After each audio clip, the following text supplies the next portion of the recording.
Assalamualaikum warahmatullahi wabarakatuh. Kembali lagi di channel ini bersama saya, Kumala Nawangsari. Hari ini akan berbagi wawasan mengenai matahari, khususnya cara-cara untuk mendapat lebih banyak energi dari matahari. Let's not waste any time, so let's get into it.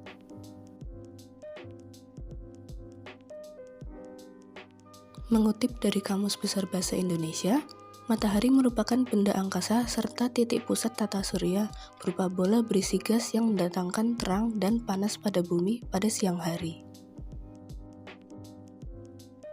Matahari merupakan bintang yang paling dekat dengan bumi.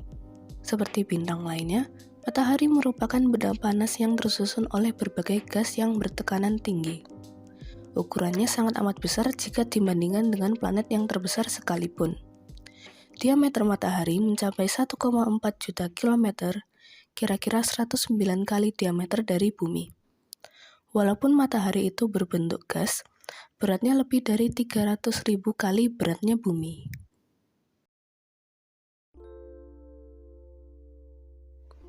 Suhu permukaan matahari dapat mencapai 6.000 derajat Celcius yang dipancarkan keluar angkasa hingga sampai ke permukaan bumi.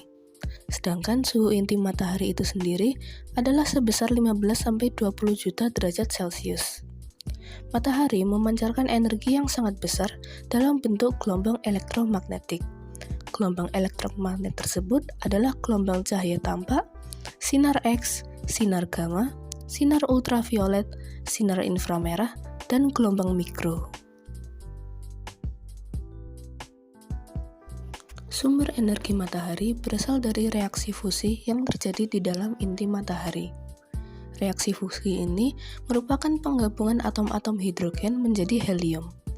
Reaksi fusi tersebut akan menghasilkan energi yang sangat besar. Matahari tersusun dari berbagai macam gas, yaitu antara lain adalah hidrogen sebanyak 76%, helium sebanyak 22%, serta oksigen dan gas lain sebanyak 2%.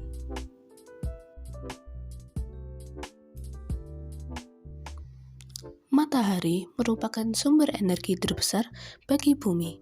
Berkat adanya pancaran sinar matahari atau passive solar heating, kita dapat melakukan kegiatan sehari-hari seperti aktivitas menjemur pakaian hingga menjadi sumber vitamin D bagi kesehatan tubuh.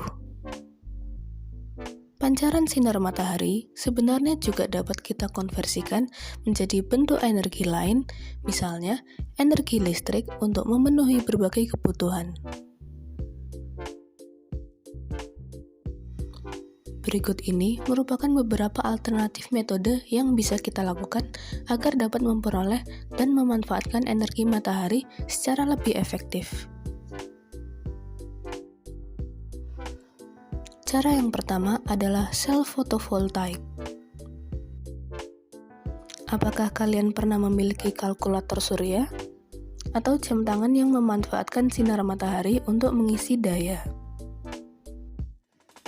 Barang-barang ini ditenagai oleh self photovoltaic atau yang bisa kita sebut dengan panel surya. Self photovoltaic menyerap cahaya dan akan mengkonversinya menjadi energi listrik. Kita mungkin pernah melihat panel surya di rumah, di rambu jalan elektronik, atau di tempat parkir untuk menyalakan lampu. Orang-orang yang memiliki panel surya di rumahnya membeli lebih sedikit listrik dari perusahaan utilitas karena mereka dapat menghasilkan listriknya sendiri.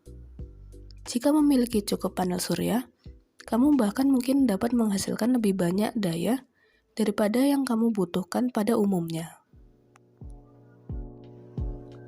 Di beberapa negara bagian, kita dapat menjalankan meteran listrik mundur dan memberikan listrik tambahan kita ke komunitas lainnya.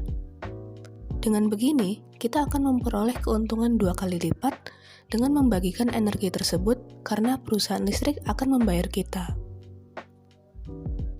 Cara lain untuk memanfaatkan energi matahari adalah dengan mengumpulkan panas matahari atau yang bisa disebut dengan teknologi thermal matahari.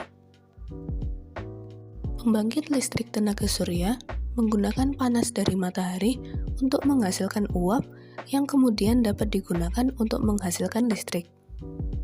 Dalam skala yang lebih kecil, panel surya yang memanfaatkan energi panas dapat digunakan untuk memanaskan air di rumah, bangunan lain, dan juga kolam renang. Sekian informasi yang ingin saya berikan. Mohon maaf jika ada salah kata, dan terima kasih telah menonton video ini.